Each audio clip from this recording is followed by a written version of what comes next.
Halo teman-teman semua, kami dari mahasiswa STIK Para Toraja akan memberikan sedikit katekese mengenai halangan-halangan yang bisa membuat perkawinan itu menjadi tidak sah.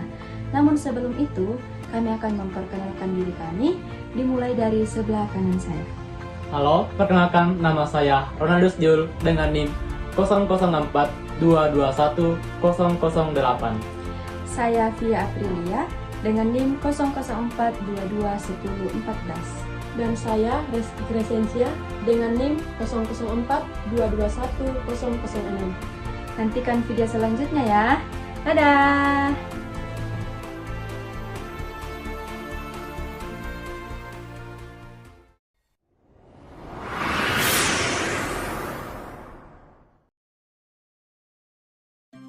Apa itu perkawinan? Pada hakikatnya, perkawinan adalah sebuah perjanjian antara seorang laki-laki dan seorang perempuan yang membentuk persekutuan seluruh hidup. Sebelum menikah, pasutri akan melalui tahap persiapan yang disebut sebagai kanonik. Namun beberapa pasutri masih belum memahami hal apa saja yang dapat menggagalkan perkawinan. Menurut kitab hukum kanonik, ada 3 elemen utama yang membuat perkawinan menjadi tidak sah. Yang pertama, materia sakramenti yang membahas 12 halangan perkawinan.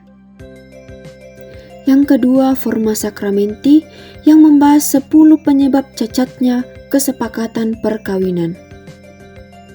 Terakhir adalah forma kanonika yang membahas tata perkawinan Gereja Katolik. Halangan umur yang diatur dalam Kanon 1083.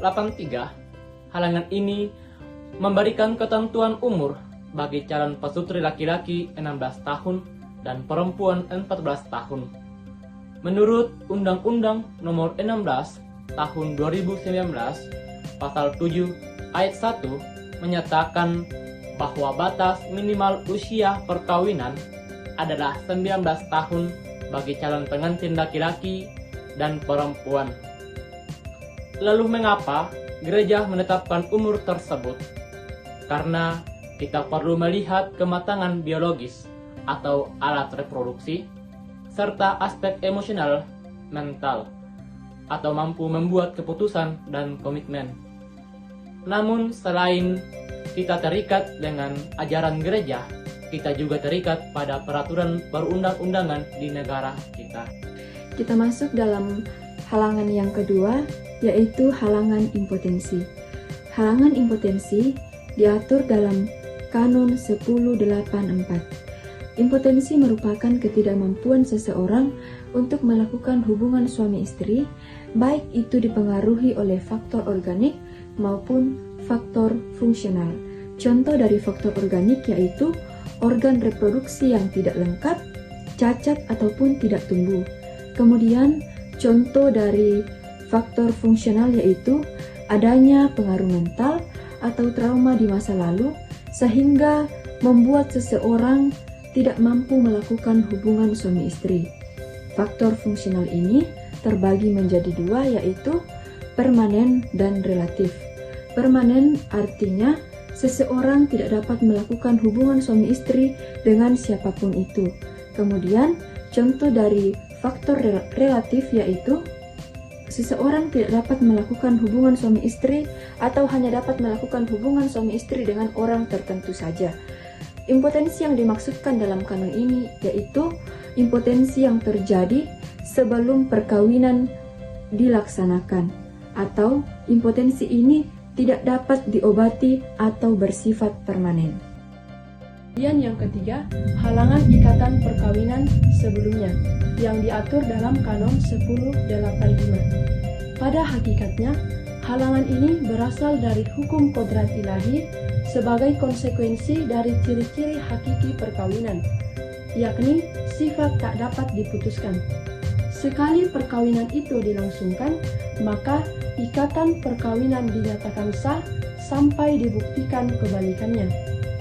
Seseorang sebelum melangsungkan perkawinan yang baru, perkawinan sebelumnya harus diputus atau dinyatakan nulitasnya.